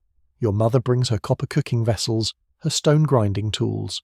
Your father brings his metalworking tools, his professional skills that he can use anywhere. You bring almost nothing because you're still a child. But you bring memories. You remember what the city was like. You remember the orderly streets, the functioning wells, the feeling of being part of something large and sophisticated. You travel east, walking mostly, though maybe you have ox carts for the heavy goods. Other families are travelling with you, safety in numbers. You follow river valleys when you can, seeking water and fertile land. You pass through territories where people are already living, but there's room for newcomers. The population density in these eastern regions is lower. Land is available. You can establish yourself here. You settle in a new place. Maybe a village that already exists. Maybe you help found a new one. And you build a house, not like the houses in Harappa. No multi-story brick construction with sophisticated drainage. Something simpler.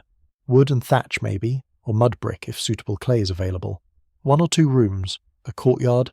Basic, functional. It works. You plant crops. Wheat, barley, lentils.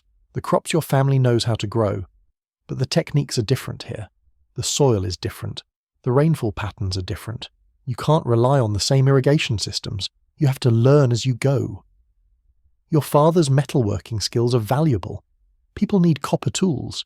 He can trade his craftsmanship for food, for land, for security in this new place. Your family survives, adapts, persists. This is playing out across hundreds of settlements. The archaeological record shows it clearly. The late Harappan period, from about 1900 to 1300 BCE, shows a transformed culture. No more big cities, no more standardization, no more writing. But continuity in craft traditions, in agricultural practices, in certain cultural markers that show these are descendants of the Harappan civilization, not completely new populations. Some people go south, Gujarat, the coastal regions, the peninsular areas. Here the late Harappan sites show different adaptations. Some settlements, like Dholavira, persist longer than the northern cities. They maintain urban features later into the 2nd millennium BCE, but eventually even they simplify, contract, transform into something less urban and more rural. There are sites like Rangpur and Rojdi in Gujarat that show continuous occupation through the transition period. The early levels show mature Harappan culture, the later levels show post-urban culture, but there's no abandonment, no break in occupation. The people stay, but their lifestyle changes. They're still farming, still making pottery, still using copper tools. But the sophistication declines, the standardization disappears. They're living more simply because the complex trade networks and urban infrastructure that supported sophistication are gone. Then there are the truly late sites, dating to 1500 to 1200 BCE, that show unique cultures emerging from the Harappan collapse. Cemetery H culture at Harappa itself is the most famous. Named for a cemetery found at the site, it shows burial practices completely different from earlier Harappan traditions. The bodies are fractionally buried after decomposition, in decorated urns. This isn't how earlier Harappans buried their dead. It's something new, a cultural innovation, or maybe an influence from another population that has mixed with Harappan descendants. The Cemetery H pottery is distinctive too. It's painted with motifs we haven't seen before, peacocks, stars, plants, rendered in a style that's different from the geometric precision of mature Harappan art. The culture is transforming, absorbing new influences, becoming something hybrid. Harappan heritage plus whatever new populations or ideas are entering the region. Similar patterns appear elsewhere. The ochre-coloured pottery culture in the Ganges Valley, dating to around 2000 to 1000 BCE, might have connections to late Harappan groups. The pottery is crude compared to Harappan standards, just simple terracotta vessels. But the copper tools show continuity.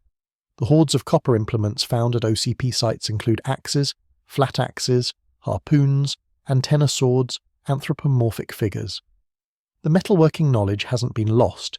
It's been carried forward by people who knew these techniques, who learned them in Harappan workshops or from Harappan-trained craftsmen. At Daimabad in Maharashtra, far to the south, there's a late Harappan occupation that yielded one of the most remarkable discoveries: bronze animal sculptures dating to around 1500 BCE. A chariot pulled by oxen, an elephant, a rhinoceros, a buffalo. These are sophisticated bronze castings using the lost wax method, showing advanced metallurgical skill. The people who made these weren't primitive. They carried sophisticated knowledge with them even as their material culture simplified in other ways. What persisted?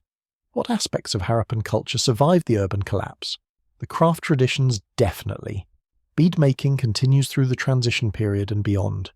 Carnelian beads in late Harappan sites show the same drilling techniques as mature Harappan beads. The knowledge of how to work this difficult stone wasn't lost. Copper and bronze working continues. The skill in creating alloys, in casting and forging, persists in late Harappan communities.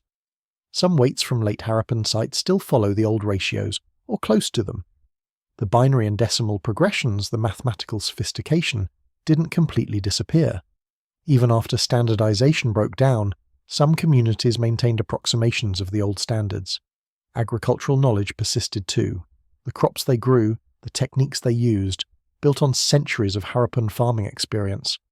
But what was lost? Obviously the cities, the urban planning, the grid layouts and drainage systems and public baths. That entire way of organizing space and society vanished. The writing was lost completely. By 1500 BCE, nobody could read the old seals anymore. The administrative complexity, the long-distance trade networks, the economic integration, all gone. The standardization that had unified the civilization across enormous distances ended. Each region, each community developed its own local traditions, and probably much of their oral culture was lost or transformed. The stories they told, the myths they believed, the religious practices, we don't know what happened to those. Maybe some survived in modified form, maybe some were forgotten. Without writing to preserve them, without urban centers to maintain institutional memory, oral traditions can change rapidly over generations. But the people survived, and their genes survived. This is where modern science adds crucial evidence to the story. In 2019, a team of researchers published DNA analysis from skeletons excavated at Rakhigarhi, one of the largest Harappan sites. They extracted ancient DNA and sequenced it, and they found something remarkable. The Rakhigarhi individuals showed genetic continuity with modern South Asian populations. They weren't a separate population that went extinct. They weren't completely replaced by later migrations. They were ancestors. Their genetic signatures are still present in modern Indians, Pakistanis, Bangladeshis, Sri Lankans, people throughout the subcontinent. The Harappans didn't vanish. They mixed, they migrated, they intermarried, but their descendants are alive today. The genetic analysis also addressed a long-standing question. What language did the Harappans speak? We still can't read their script, but genetics can sometimes provide clues about linguistic affiliations through population relationships. The Rakhigarhi study found that the Harappan individuals showed genetic affinity with modern speakers of Dravidian languages. Tamil, Telugu, Malayalam, Kannada, languages primarily spoken in South India today, might be descendants of the language spoken by the Harappans. This supports an older theory, that the Harappans spoke a Dravidian language, possibly the ancestor of the modern Dravidian family, and that when their civilization collapsed, when people migrated south and east, they carried their language with them. It survived in southern India even as northern India saw the arrival and dominance of Indo-Aryan languages, the ancestors of Hindi, Bengali, Punjabi and other North Indian languages. This is still debated. Linguistics is complicated. Languages change. Populations mix. But it's a compelling possibility. That when you hear someone speaking Tamil in Chennai or Telugu in Hyderabad, you're hearing echoes of the language spoken in Mohenjo-Daro 4,500 years ago. That the Harappan voice, silent in writing, still speaks through their descendants. What about cultural influences on later Indian civilization? This gets speculative, but there are intriguing possibilities. Some aspects of Hinduism might have Harappan roots. The emphasis on ritual bathing, which is central to Hindu practice, might connect to the Great Bath at Mohenjo-Daro. Was that a precursor? Were Harappans practicing ritual purification that later became part of Hindu tradition? Some Harappan seals show figures in yoga-like poses. One famous seal shows a figure sitting cross-legged surrounded by animals. Some scholars call it Proto-Shiva, seeing connections to the Hindu god who is lord of yoga and animals, but others caution against projecting later religious concepts onto Harappan artifacts. We don't know what these images meant to the Harappans. We're interpreting them through our own cultural lenses. The sacred bull motif appears frequently in Harappan art and continues to be important in Hindu tradition. The Nandi bull associated with Shiva, the cow veneration that characterizes Hindu culture. Could these have Harappan origins? Possibly. Or they could be independent traditions that happen to focus on the same symbolism. Without written records, without continuous historical documentation, we're guessing. What's clear is that the Indus Valley region remained inhabited after the urban collapse. Life continued. People farmed and herded and made pottery and raised families. They weren't living in planned cities anymore. They weren't producing seals or conducting long-distance trade. But they were living, and eventually new powers would rise in the region. The Vedic civilization, the Mahajanapadas, the Mauryan Empire, the great kingdoms and empires of later Indian history. All built on the same landscape where the Harappans had lived. All inhabited by populations that probably included Harappan descendants. And here's something poignant. When archaeologists excavated Harappa and Mohenjo-Daro in the 1920s, when they uncovered these lost cities and started revealing this forgotten civilization, some of them were Indians. R.D. Banerjee, who discovered Mohenjo-Daro, was Indian. Dayaram Sahni, who worked at Harappa, was Indian. These were descendants uncovering their ancestors' achievements. They just didn't know it yet. They were discovering a heritage that connected to their own deep past in ways they couldn't have imagined. Modern India, Pakistan and Bangladesh all claim the Harappan civilization as part of their heritage, and they're all right. The Harappans didn't belong to any modern nation. They preceded all modern boundaries. But their descendants lived throughout the region. The people didn't vanish. They transformed, migrated, adapted and survived. The civilization ended, but the legacy persisted in genes, in craft traditions, in linguistic remnants, in cultural practices that might trace back 4,500 years. This is why the Harappan collapse isn't entirely tragic. Yes, a sophisticated civilization fell. Yes, knowledge was lost. Yes, people suffered through difficult transitions. But they survived. They showed human resilience, human adaptability.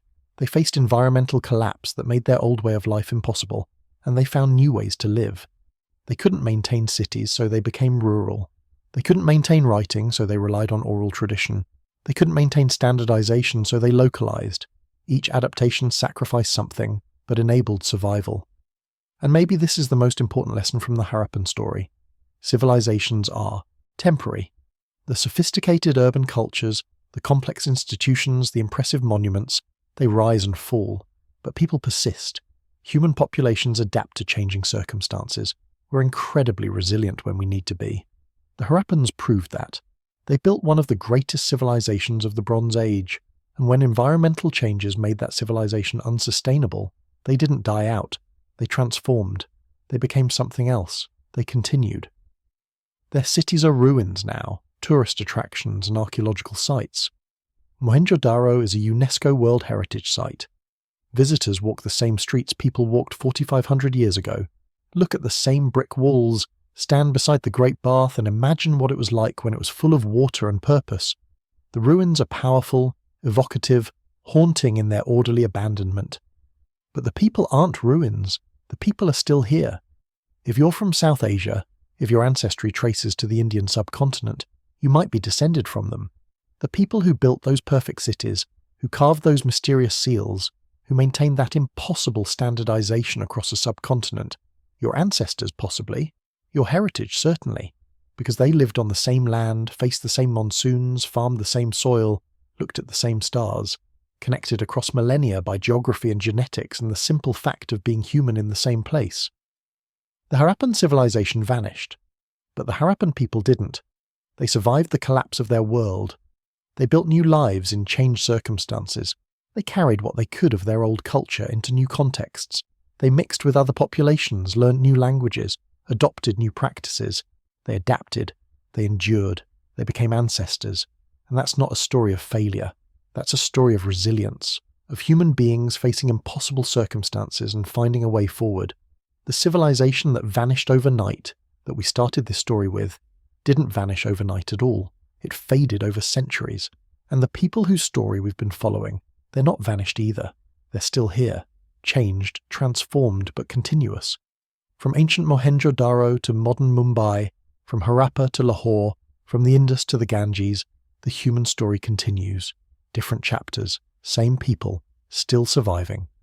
So, here we are. You've travelled from 1856, when railway engineers were stealing ancient bricks, to 4,500 years ago, when those bricks were being laid in perfect grids. You've walked the streets of Mohenjo-Daro at its peak. You've watched the cities slowly decline. You've followed the people as they left, adapted, survived. And now, you're back here, in your bed, in the present, thinking about a civilization that flourished and fell before recorded history even began. What does this story teach us? What can we learn from people who lived and died thousands of years, before our ancestors learned to write in alphabets we can actually read? First, this. Sophistication doesn't guarantee survival. The Harappans built better cities than anyone else in the Bronze Age. Better drainage, better planning, better public health infrastructure. They achieved standardization that we'd struggle to match today without modern communications and central authority.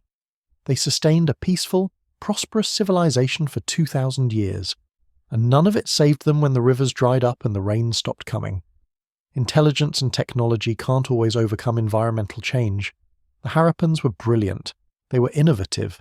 They solved problems that wouldn't be solved again for millennia. But they couldn't make the monsoon stronger. They couldn't make the rivers flow if tectonic forces shifted the channels. They couldn't reverse climate changes driven by forces beyond their control or understanding. Some problems, even the smartest civilizations can't solve. Second lesson. Civilizations are fragile in ways we don't like to admit. All the things that make urban culture possible, the infrastructure and trade networks and specialization in institutional knowledge, they all depend on conditions staying relatively stable. Change those underlying conditions, stress the environmental or economic foundations, and the whole system can unravel surprisingly fast. The Harappans went from peak sophistication to abandonment in a few centuries. That's nothing. That's a blink in historical time. And here's the uncomfortable part. We're living through our own period of environmental change right now. Our climate is shifting. Our water resources are being stressed. Our agricultural systems are being pushed to their limits. We've got advantages the Harappans didn't. We understand what's happening. We can measure it, model it, predict it. We have global communications and modern technology and the accumulated knowledge of all human history at our fingertips. But we're also more dependent on complex systems than they ever were, more interconnected, more vulnerable to cascading failures, more locked into ways of living that might not be sustainable if conditions change. The Harappan collapse isn't just ancient history. It's a warning about what happens when civilizations push environmental limits, about how even sophisticated societies can fail when the conditions that allow them to flourish change faster than they can adapt, about the fragility hidden beneath our illusions of permanence. But here's the third lesson, and it's the important one. Civilizations fall. People survive. The Harappan cities are empty now, have been for thousands of years. The urban culture is gone. The writing is lost. The trade networks collapsed. The standardization ended. Everything that made the Indus Valley civilization impressive and unique and worth studying, it all disappeared. But the people didn't. They adapted. They moved. They found new ways to live. They survived the collapse of their world and built new lives in the ruins. That's what humans do. We're adaptable. We're resilient. We face circumstances that seem impossible, and we find ways forward. Not always the ways we choose, not always comfortable or easy, but we survive. The Harappans proved it. They lost everything their ancestors had built over 2 millennia, and they kept going. Their descendants are alive today. If you're from South Asia, you might be one of them. Even if you're not, you're descended from people who survived similar collapses. Everyone is. Because civilization has risen and fallen countless times throughout human history. Empires that seemed eternal have crumbled to dust. Cities that seemed permanent are now just tourist attractions. Cultures that seemed invincible have vanished, but people persist. We adapt. We endure. We become ancestors. 4th lesson. Mystery is okay. We've been studying the Harappan civilization for a century. We've excavated hundreds of sites. We've analysed thousands of artefacts. We've brought every tool of modern science to bear on understanding these people. And we still can't read their writing. We still don't know what language they spoke. We still don't know how their society was organised, or what they believed, or what stories they told. We know what they built, not why they built it. We know they lived, not how they felt about living. And that's okay. Some mysteries don't get solved. Some questions don't get answered. We're staring across 4,500 years at people who left us messages we can't read, who lived according to principles we don't understand, who organised themselves in ways that don't fit our categories. And maybe that's appropriate. Maybe not everything needs to be known and catalogued and explained. Maybe some mysteries are meant to stay mysterious. The Harappan seals sit in museums, those carefully carved stones with their undeciphered symbols. People look at them and wonder what they mean, and maybe that wondering, that connection across time with people we can't fully know, maybe that's valuable in itself. It reminds us that we're not the first, that sophisticated people lived long before us, that they faced challenges and built impressive things and ultimately couldn't sustain it all. But they tried. They lived. They mattered. 5th lesson. Permanence is an illusion. Those Harappan cities seemed permanent to the people living in them. The grid layout that had persisted for 700 years. The drainage systems that had functioned for generations. The standardization that unified a subcontinent. It all seemed like it would last forever. Like it was just how things were and would always be, until it wasn't. Until the conditions changed and the permanence revealed itself as temporary, as it always does. Nothing lasts, not cities, not civilizations, not empires, not cultures. Everything we build, everything we create, everything we think is permanent, it's all temporary. Given enough time, it all turns to dust. The Harappans learned that, the Romans learned it, the Maya learned it, every great civilization eventually learns it. We'll learn it too, but that's not depressing, or it doesn't have to be. Because if nothing lasts, then the pressure to make things last forever disappears. The Harappans built beautiful cities. For 2,000 years, people lived well in them. And when conditions changed, when those cities couldn't be sustained anymore, people moved on. They didn't die because their cities fell. They just lived differently. The impermanence of their civilization didn't make their lives meaningless. They still lived, loved, raised families, created beautiful things, solved problems, found joy. The fact that it ended doesn't diminish what it was. Same for us. Whatever we build, it's temporary. Whatever civilization we create, it'll fall eventually. But that's okay. We're still here right now. We can still live well, create beauty, solve problems, love each other, find meaning. The future collapse, whenever it comes, doesn't make the present meaningless. And finally, this. We're all connected. The Harappans lived 4,500 years ago. They're as distant from us as we are from whatever future civilizations will puzzle over our ruins. But we're connected to them. By the simple fact of being human. By facing similar challenges. By asking similar questions. By building societies and watching them change. By adapting to circumstances we can't control. By surviving. When you look at a Harappan seal in a museum, you're looking at something made by human hands. Someone carved that stone. Someone pressed it into clay. Someone used it to mark something that mattered to them. And across 4,500 years, you're connecting with that person. You don't know their name. You can't read their language. You don't understand their culture. But you're both human.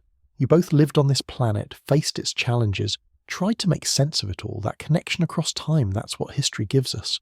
Not just facts and dates and archaeological details, but the knowledge that we're part of something larger. a long chain of human beings stretching back into the deep past and forward into the unknown future. All of us living, adapting, surviving. All of us building things that seem permanent but aren't. All of us ultimately dust but alive right now, in this moment, part of the great human story. So let that settle into your thoughts as you drift off. You're lying in your bed, comfortable and safe, thinking about people who lived in cities that no longer exist, who spoke languages we can't understand, who faced challenges that ultimately overwhelmed their civilization. But they survived. They adapted. They became ancestors. Their descendants are still here, still living, still human. And you're part of that story too. Whatever comes, whatever changes, whatever collapses or survives, you're part of the long chain, connected to the Harappans, to the people who come after, to everyone who's ever tried to build something worthwhile knowing it won't last forever. We're all temporary. We're all resilient. We're all human. If you've made it this far, if this story kept you company tonight, maybe hit that subscribe button, drop a comment and let me know what you think. Tell me where you're listening from, Mumbai, Karachi, Dhaka, or anywhere else in the world. We're all here together, thinking about the past, wondering about the future, existing in this moment. The Harappans built perfect cities. They created a civilization that lasted 2,000 years. And when the rivers dried up and the rain stopped coming, they made the hardest choice. They walked away. They adapted. They survived. And so might we. Sleep well. So here we are, at the end of our journey, from railway engineers in 1856 stumbling onto ancient bricks they didn't understand, to you lying in your bed right now, knowing more about the Indus Valley civilization than anyone did for 4,000 years. You've walked streets that vanished. You've met people who left no names. You've watched a civilization rise, flourish, and fade into mystery. The cities are still there if you want to visit them. Mohenjo-Daro stands in Pakistan, its brick streets and drainage systems open to the sky. Tourists walking where families lived 4,500 years ago. Harappa, Dholavira, Lothal, Rakhigarhi. Ghost cities preserving memories in brick and stone. Quiet now. Empty. But not forgotten anymore. The people are still here too. Not as Harappans. They don't remember the cities or the script or the perfect standardization, but as descendants, as continuity.